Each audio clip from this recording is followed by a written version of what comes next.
हाँ दोस्तों, तो चलते हैं। आज हम टीचर्स एकेडमी पे मैं प्रशांत मिश्रा आपके समक्ष भारत के भूगोल के क्रम में हम लोगों ने पिछली वीडियो में हिमालय पर्वत के बारे में विस्तृत अध्ययन किया। हिमालय पर्वत के उत्पत्ति के आधार और हिमालय पर्वत के बनावट के आधार पर उसको कितने भागों में बांटा गया है और हिमालय पर्वत की पर्वत चोटियों के बारे में हम लोगों ने अध्ययन किया।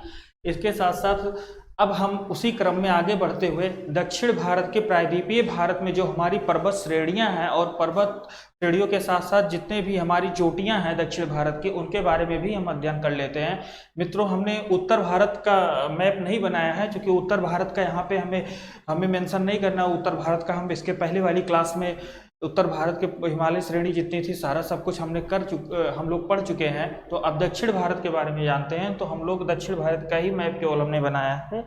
तो इसी क्रम में अब मित्रों हम लोग शुरू करते हैं दक्षिण भारत में की पर्वतमाला के कि दक्षिण भारत में कौन कौन सी पर्वत श्रेणियां हैं। तो मित्रों सबसे पहले हम आप लोगों को बता दें कि दक्षिण भारत का जो हमारा प्रायद्वीपीय भारत है मित्रों, ये गोंडवाना लैंड का भाग हुआ करता था। जैसे कि हमने इसके पहले वाले भाग में हमने बताया था कि जब हमारा संपूर्ण पृथ्वी का जितना स्थल खंड था, जब संयुक्त रूप से ये पैंजिया महाद्वीप के नाम से जाना जाता था और जो महासागर था उसे हम पैंथालसा के नाम से जानते थे।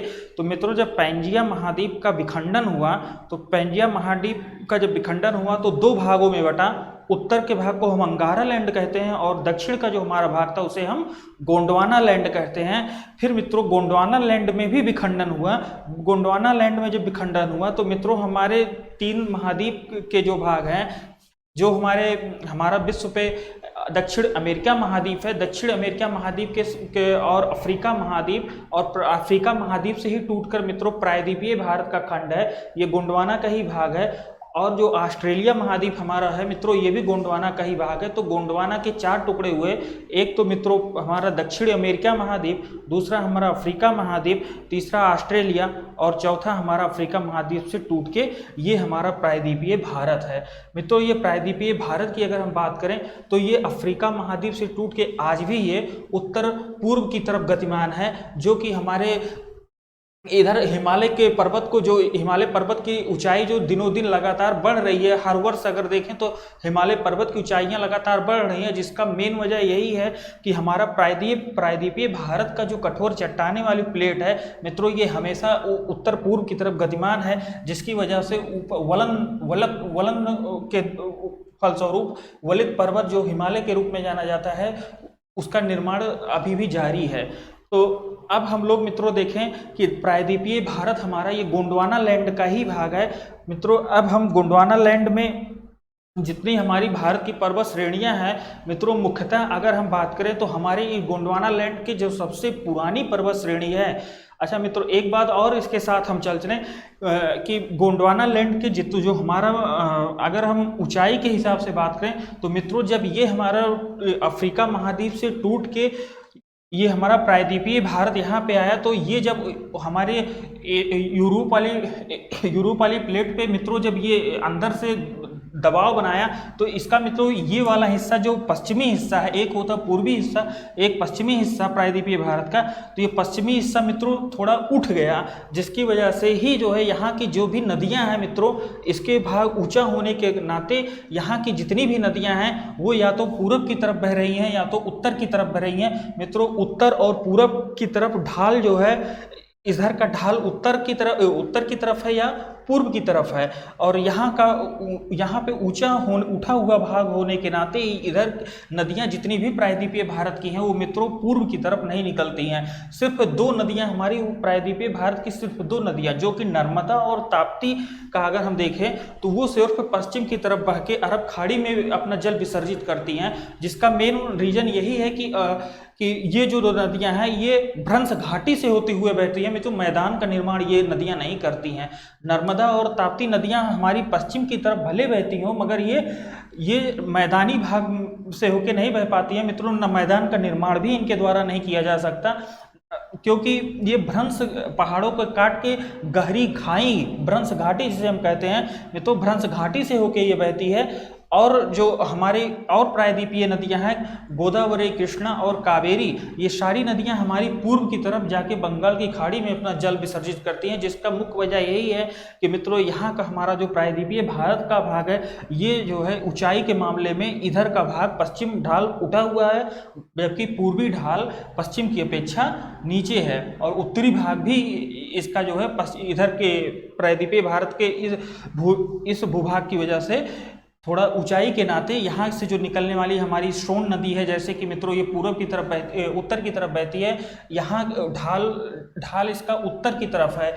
तो अब इसी क्रम में हम लोग अरावली पर्वत सबसे पहले आते हैं मित्रों, अरावली पर्वत देखते हैं। अरावली पर्वत मित्रों अगर हम बात करें तो अरावली पर्वत हमारे संपूर्ण भारत की सबसे प्राचीन पर्वत श्रेणी है। अरावली पर्वत श्रेणी मित्रों अगर हम बात करें समय की दृष्टि से तो अरावली पर्वत की उत्पत्ति हमारी प्री कैम्ब्रियन काल की उत्पत्ति हुई है। प्री कैम्ब्रियन काल मित्रों लगभग 500 से 600 मिलियन के आसपास, यानी 50 से 60 करोड़ वर्ष पूर्व अरावली पर्वत श्रेणी का निर्माण हुआ था। मित्रों अरावली पर्वत श्रेणी अगर पर्वतों के अगर हम प्रकार के रूप में अध्ययन करें तो मित्रों अरावली पर्वत हमारा अवशिष्ट पर्वत का उदाहरण है। मुख्यतः पर्वत तीन ही तरीके के होते हैं मित्रों, एक वलित पर्वत है, एक अवशिष्ट पर्वत है और दूसरा हम लोगों का ब्लॉक पर्वत है। तो मित्रों अगर अरावली पर्वत की बात करें तो अवशिष्ट पर्वत का उदाहरण है, क्योंकि ये काफ़ी पुराना पर्वत है और अपर्दन और अपक्षरण के फसूल ये अपने मूल स्वरूप में आज ये नहीं दिख रहा है। ये पर्वत इतने ज़्यादा पुराना हो चुके हैं, इतने ज़्यादा पुराने हो चुके हैं कि इनका जो मैक्सिमम भाग है वो अपक्षरण के द्वारा और अपर्दन के द्वारा इनके मैक्सिमम भाग का क्षरण हो चुका है। लेकिन फिर भी आज भी ये जिस रूप में भी हैं मित्रों इसके बारे में अध्ययन करते हैं। ये हमारा अरावली पर्वत है मित्रों, अरावली पर्वत हमारे पश्चिम भारत में, यहाँ पे हमारा गुजरात राज्य है मित्रों, गुजरात के पालनपुर से लेके यहाँ पे हमारा मध्य भारत में दिल्ली है मित्रों। अरावली पर्वत की जो हमारी लंबाई है ये गुजरात के पालनपुर से लेके लगभग दिल्ली तक का विस्तार अगर हम माने तो ये अरावली पर्वत का है। यहाँ मित्रों अरावली पर्वत अगर हम बात करें तो अरावली पर्वत गुजरात, राजस्थान इसके साथ साथ ये दिल्ली, राजस्थान, हरियाणा, दिल्ली तक ये मित्रों हमारा अरावली पर्वत है। और अरावली पर्वत की अगर हम सर्वोच्च चोटी की बात करें मित्रों, अरावली पर्वत की सबसे सर्वोच्च चोटी हमारी गुरु शिखर है। ये मित्रों गुरु शिखर अरावली पर्वत की सर्वोच्च चोटी है, गुरु शिखर, जिसकी ऊंचाई 1722 मीटर है, 1722 मीटर है। ये मित्रों हमारी अरावली पर्वत श्रेणी होगी, अरावली पर्वत श्रेणी। ये अवशिष्ट पर्वत का उदाहरण है अरावली। मित्रों अगर ये क्वेश्चन पूछा जाए कि हमारे भारत में सबसे प्राचीन पर्वत कौन सा है तो मित्रों अरावली पर्वत ही आंसर होगा। अरावली से पुराना पर्वत हमारे भारत में और दूसरा कोई पर्वत नहीं है। मित्रों अगर बात करें तो अरावली पर्वत जो है हमारे उत्तर भारत के पश्चिम में स्थित है। अब मित्रों दूसरे नंबर पे अगर हम बात करें अरावली पर्वत के नीचे आए तो मित्रों यहाँ पे विंध्यन पर्वत है हमारा। विंध्यन पर्वत हम लोगों का, विंध्यन पर्वत यहाँ तक है। विंध्यन का अगर विस्तार की बात करें तो मित्रों विंध्यन मध्य प्रदेश और उत्तर प्रदेश, विंध्यन पर्वत का विस्तार मध्य प्रदेश राज्य और उत्तर प्रदेश राज्य में है। विंध्यन पर्वत ही हमारे संपूर्ण भारत को उत्तर भारत और दक्षिण भारत में बांटता है। मित्रों अगर विंध्यन पर्वत के उत्तर में हम जाएं तो मित्रों हमारा उत्तर भारत शुरू हो जाता है, और विंध्यन के अगर हम दक्षिण में जाएं तो मित्रों दक्षिण भारत शुरू हो जाता है। इसी क्रम में अगर हम विंध्यन के आगे की मित्रों बात करें तो विंध्यन के आगे और कई छोटे छोटे हमारे पर्वत हैं जिसे हम कैमूर पहाड़ी कहते हैं। मित्रों यहाँ पे कैमूर पहाड़ी है, विंध्यन के बाद यहाँ कैमूर है, और कैमूर के आगे जाएं तो मित्रों झारखंड राज्य यहाँ पे है। झारखंड में हजारीबाग राज्य है मित्रों, हजारीबाग पहाड़ी है। मित्रों हजारीबाग पहाड़ी तक हमारा ये विंध्याचल श्रेणी लगी हुई है। विंध्याचल श्रेणी के अगर मित्रों हम दक्षिण में आए तो हमारा सतपुड़ा पर्वतमाला है। सतपुड़ा पर्वतमाला मित्रों हम बात करें तो सतपुड़ा पर्वतमाला की जो श्रेणी है ये भी कई छोटे छोटे पहाड़ों में बटी हुई है।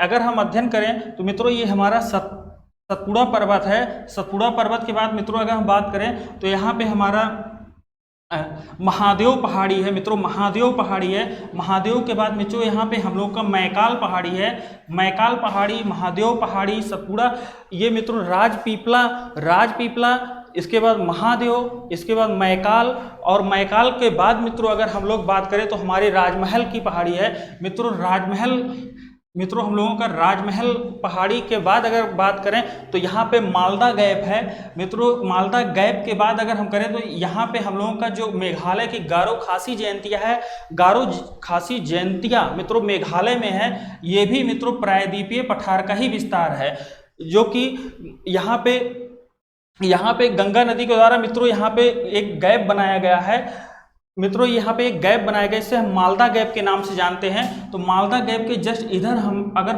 पश्चिम में बात करें तो राजमहल पहाड़ी है, और इधर गारो खासी जयंतिया है, बीच में मालदा गैप है। अब मित्रों हमने एक एक पहाड़ी का हम नाम लिखते चल रहे हैं, जो कि ये है मित्रों हम लोगों का विंध्याचल, विंध्याचल पर्वत, ये विंध्याचल है मित्रों। ये हम लोगों का कैमूर है, ये हम लोगों का कैमूर है। ये हम लोगों को बात करें तो ये दक्षिण में, विंध्याचल के जस्ट दक्षिण में अगर कोई पर्वत है इसी के समानांतर क्रम में, तो ये हम लोगों का सतपुड़ा है, सतपुड़ा, सतपुड़ा पर्वत है। सतपुड़ा के आगे मित्रों ये महादेव की पहाड़ी है, महादेव की पहाड़ी है। महादेव के आगे मित्रों मैकाल पहाड़ी है, मैकाल, मैकाल पहाड़ी है। ये सारी पहाड़ी मित्रों प्रायद्वीपीय भारत में स्थित हैं, इन सारी पहाड़ी प्रायद्वीपीय भारत में स्थित है। अगर हम बात करें जो हमारे दक्षिण भारत की सबसे लंबी नदी है मित्रों नर्मदा, नर्मदा की बात करें तो मित्रों वो भी उसकी उत्पत्ति यहीं से हुई है, मैकाल पहाड़ी से मित्रों। मैकाल पहाड़ी में ही एक हमारी ऊपर चोटी है जिसे हम अमरकंटक कहते हैं, अमरकंटक मित्रों यहीं पे है, वहीं से हमारे नर्मदा नदी की उत्पत्ति हुई है। अगर हम बात करें मैकाल से तो मित्रों तीन प्रायद्वीपीय भारत की नदियां यहाँ से उत्पन्न हुई हैं। एक उत्तर की तरफ बहने वाली हमारी सोन नदी है, एक इधर पूर्व की तरफ बहने वाली दामोदर नदी है, और तीसरी हमारी नर्मदा नदी है। ये तीनों नदियां हमारे मैकाल पर्वत से ही निकलती हैं मित्रों। मैकाल के आगे बात करें तो ये हमारा राजमहल की पहाड़ी है, राजमहल, राजमहल की पहाड़ी है मित्रों। राजमहल और ये गारो खासी जयंतिया के बीच में ये जो हमारा गैप है इसे हम मालदा गैप के नाम से भी जानते हैं। ये मालदा गैप मित्रों गंगा नदी द्वारा लाए बहाई गई मिट्टियों से, अवसादों से पूरी तरीके से भर गया है। ये पहले बहुत गहरा था लेकिन मित्रों अब ये मैदानी भाग हो गया है। लेकिन गैप और इसी गारो खासी जयंतिया का जो हमारा पर्वत पठार है ये मित्रों हमारे प्रायद्वीपीय भारत का हिस्सा है, जो मालदा गैप द्वारा दो भागों में बटा है। ये मालदा गैप, मालदा गैप है। अब मित्रों हम बात करें तो ये हमारे पहाड़ हो गए, और ये हमारे मध्य भारत के पहाड़, दक्षिण भारत के पहाड़ हो गए। अगर हम पश्चिमी घाट की अब बात करें तो मित्रों पश्चिमी घाट का जो है हमारा पश्चिमी घाट की जो पहाड़ियाँ हैं मित्रों, यहाँ महाराष्ट्र राज्य है। महाराष्ट्र में मित्रों मुख्य 3 पर्वत हैं। अगर हम बात करें मुख्य 3 पर्वत महाराष्ट्र में हैं, जिनमें एक है हमारा सर्वप्रथम हमारा है यहाँ पे बालाघाट श्रेणी मित्रों, यहाँ पे बालाघाट श्रेणी है, बालाघाट, और ये यहाँ पे हरिश्चंद्र, बालाघाट, हरिश्चंद्र,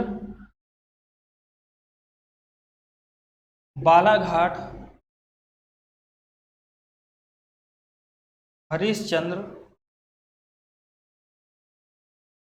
हरिश्चंद्र, बालाघाट, और मित्रों यहाँ पे हमारी पश्चिमी घाट की पर्वत श्रेणी है मित्रों। इसी पश्चिमी घाट में यहाँ पे हमारा यहीं से हमारी कृष्णा नदी निकलती है पश्चिमी घाट से। जहाँ से हमारी कृष्णा नदी निकलती है मित्रों, उस चोटी की अगर हम बात करें तो उस चोटी का नाम महाबलेश्वर है मित्रों। महाबलेश्वर हमारे पश्चिमी घाट पर्वत पर ही स्थित है, और यहीं पश्चिमी घाट में महाबलेश्वर से ही कृष्णा नदी, अगर हम अपवाह में जब अध्ययन करेंगे, दक्षिण भारत की नदियां अध्ययन करेंगे, तो वहां पे मित्रों हम लोग कृष्णा नदी के बारे में अध्ययन करेंगे कि कृष्णा नदी कहां से निकलती है। अभी हम बताते चले कि पश्चिमी भारत की जो हमारी महाबलेश्वर चोटी है यहीं से कृष्णा नदी की उत्पत्ति हुई है। महाबलेश्वर, महाबलेश्वर, यहाँ से मित्रों कृष्णा नदी की उत्पत्ति है। ये हमारा पूरा का पूरा पश्चिमी भारत है। और इसके अगर हम दक्षिण में आए तो मित्रों यहाँ पे हमारा ये पश्चिमी घाट और पूर्वी घाट की जो हमारी पहाड़ियां हैं मित्रों, पूर्वी घाट की जो पहाड़ियां हैं मित्रों, ये आके नीलगिरी की पहाड़ी है मित्रों। ये नीलगिरी की पहाड़ी पे हमारा पश्चिमी घाट और पूर्वी घाट की पहाड़ियां जहां आके मिलती हैं वो नीलगिरी की पहाड़ी है मित्रों। नीलगिरी की पहाड़ी पे ही पूर्वी और पश्चिमी घाट का मिलन होता है। और अगर हम बात करें तो नीलगिरी की पहाड़ी पे ही हमारी एक जनजाति टोडा जनजाति, जिसे हम जानते हैं दक्षिण भारत की बहुत फेमस जनजाति है, नीलगिरी पहाड़ी पे ही हमारी टोडा जनजाति भी पाई जाती है। और नीलगिरी पे अगर हम बात करें, नीलगिरी की एक सर्वोच्च चोटी दोदा बेट्टा है। नीलगिरी की सर्वोच्च चोटी दोदा बेट्टा है। तो ये नीलगिरी, ये मित्रों नीलगिरी की पहाड़ी है। और इस पे अगर हम चोटी की बात करें मित्रों तो इसकी सर्वोच्च चोटी दोदा बेट्टा है, दोदा बेट्टा है। और नीलगिरी के मित्रों अगर हम साउथ में आए तो यहाँ पे हमारी अन्नामलाई की पहाड़ियाँ हैं। यहाँ पे मित्रों अन्नामलाई की पहाड़ियाँ हैं। ये है हमारी अन्नामलाई,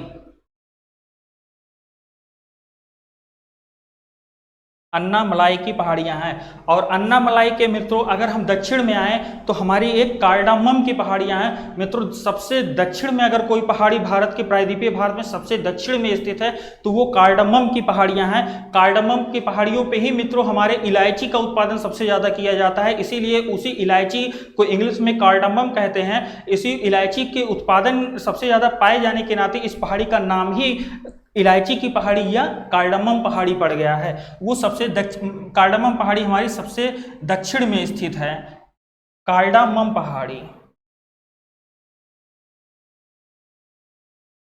कार्डामम पहाड़ी या हिंदी में इसे इलायची पहाड़ी भी आपको मिलेगा। तो मित्रों अगर हम दक्षिण भारत की सबसे ऊंची चोटी की बात करें तो ये मित्रों हमारी जो अन्नामलाई पर्वत श्रेणी है नीलगिरी के दक्षिण में स्थित है। अन्नामलाई में ही स्थित हमारी अनाईमुदी एक चोटी है मित्रों। अनाईमुदी चोटी हमारे दक्षिण भारत की सर्वोच्च सबसे ऊंची चोटी मानी जाती है।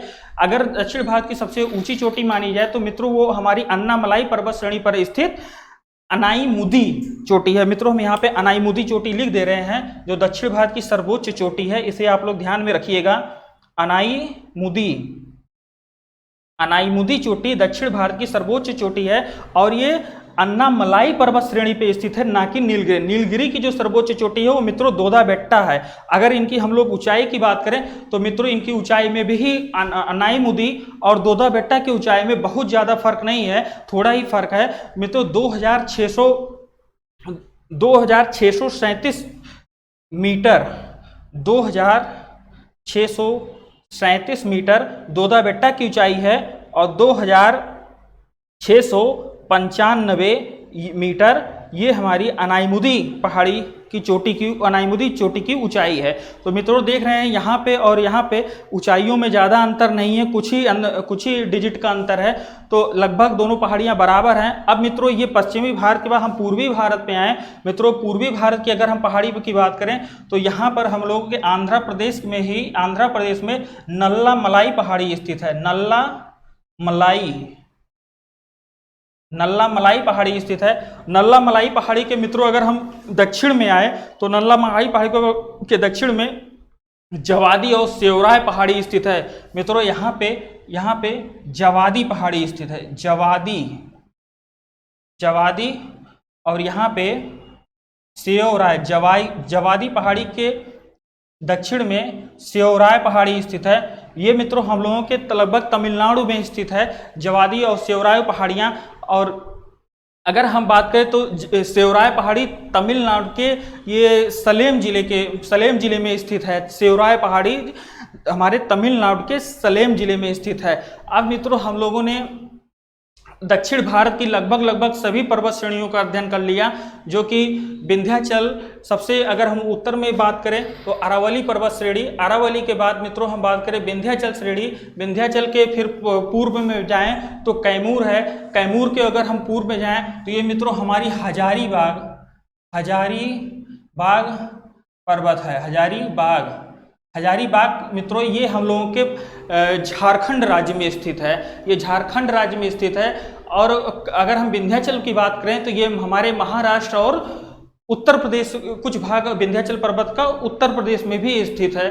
और इसके दक्षिण में आए तो मित्रों ये सतपुड़ा की पहाड़ी है, जहाँ पे महादेव पहाड़ी इसके पूर्व में है, और इसके महादेव के पूर्व में मैकाल पहाड़ी है, और मैकाल के पूर्व में राजमहल पहाड़ी है। मित्रों हम लोगों ने उत्तर भारत की, दक्षिण भारत की महत्वपूर्ण जितनी भी पर्वत श्रेणियां हैं उनका अध्ययन कर लिया। अब मित्रों यहाँ दक्षिण भारत की जो भी पर्वत चोटियां हैं महत्वपूर्ण, वो भी हम लोगों ने अध्ययन कर लिया। अरावली की सर्वोच्च चोटी गुरु शिखर है, और दक्षिण भारत में अगर हम आए तो सर्वोच्च चोटी हमारी अनाईमुदी है, और नीलगिरी पर्वत पर स्थित सर्वोच्च चोटी दोदा बेट्टा है, और यहाँ महाबलेश्वर की बात करें मित्रों तो यहाँ से महाबलेश्वर भी हमारे पश्चिमी घाट का ही एक पर्वत शिखर है, जहाँ से हमारी कृष्णा नदी, यहाँ पे कृष्णा नदी बहती है। तो मित्रों कृष्णा नदी की उत्पत्ति अगर हम करें तो महाबलेश्वर पर्वत श्रेणी से होती है, जो कि ये पश्चिमी घाट का ही हिस्सा है। अगर मित्रों हम लोग बात करें पूर्वी घाट और पश्चिमी घाट की तुलना में, तो मित्रों हमारा जो पूर्वी घाट है वो कई छोटी छोटी पहाड़ियों में टूटी हुई है, जिसका मेन वजह यही है कि यहाँ से जितनी भी प्रायद्वीपीय भाग की नदियाँ निकलती हैं वो इन पहाड़ियों को बीच बीच से काट दी हैं, जिसकी वजह से ये एक संयुक्त रूप से एक क्रम में नहीं मिलती हैं। जबकि उसके विपरीत हमारी जो पश्चिमी घाट है, पश्चिमी घाट की जितने भी हमारी पहाड़ी, पश्चिमी घाट की जो हमारी श्रेणी है वो एक क्रम में मिलती है, कहीं पे कटी फिटी नहीं हुई है।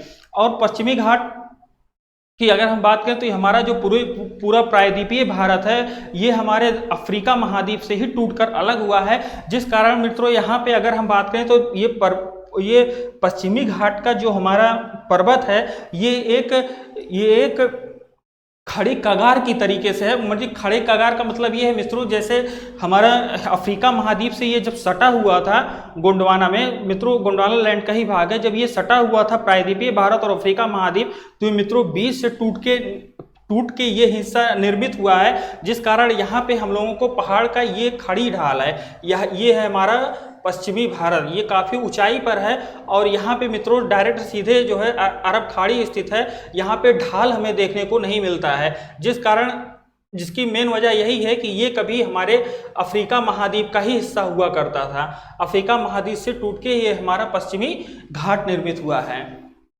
अब मित्रों हम लोगों ने दक्षिण भारत की लगभग सभी पहाड़ियों का अध्ययन कर लिया, और दक्षिण भारत के अब हम नदियों का अध्ययन करेंगे। हम लोगों ने उत्तर भारत की पर्वत श्रेणी का अध्ययन कर लिया, दक्षिण भारत के पर्वतियों का अध्ययन कर लिया, उनकी महत्वपूर्ण चोटियों का अध्ययन कर लिया।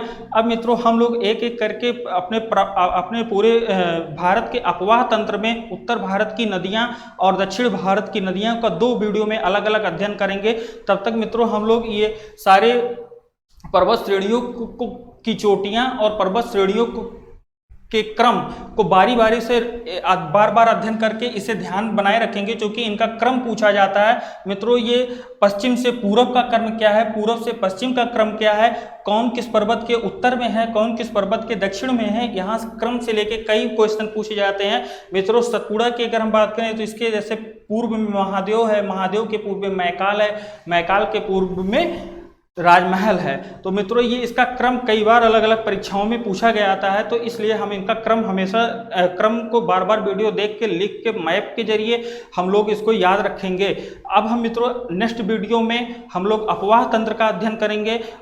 अपवाह तंत्र से पहले मित्रों एक हम जो हमारे भारत के दर्रे हैं, मित्रों हम लोग दर्रे पे एक वीडियो अध्ययन करेंगे कि हमारे भारत के महत्वपूर्ण जो पास हैं, जो पहाड़ियों को बीच बीच से पास हैं मित्रों, उनका हम अध्ययन करेंगे। हमारे उत्तर भारत और उत्तर और पूर्व से लगे हुए कई महत्वपूर्ण पास हैं, जो जैसे भारत और चीन को जोड़ते हैं, या कश्मीर की ही तमाम घाटियों को एक दूसरी घाटियों के बीच के जाने का मार्ग देते हैं। तो मित्रों उन्हें पास कहा जाता है। 2 पहाड़ियों के बीच में मित्रों, पहाड़ियों के बीच में जो हमारे ये पास होता है गैप, इसी को हम लोग दर्रे कहते हैं। मित्रों ये दर्रे का अध्ययन हम एक अलग वीडियो लेके आएंगे। कुछ ज़्यादा दर्रे तो हमारे उत्तर भारत में है, लेकिन दक्षिण भारत में प्रायद्वीपीय भारत में भी कुछ दर्रे हैं, जैसे थाल घाट, भोर घाट, पाल घाट, सेनकोट्टा, ये सब मित्रों हमारे दक्षिण भारत में भी हैं और कुछ हमारे उत्तर भारत में हैं। तो हम एक वीडियो दर्रे पे लेके आएंगे, यहाँ से भी बहुत क्वेश्चन पूछे जाते हैं। तब तक मित्रों आप लोग टीचर्स अकेडमी में अपनी सारी वीडियो, पिछली सारी वीडियो को रिवाइज करते रहिए, देखते रहिए। तब हम अगली वीडियो दर्रे के साथ, दर्रे का नई वीडियो लेके आएंगे। तब तक के लिए आप लोग इन वीडियो का अध्ययन अच्छे से करते रहिए।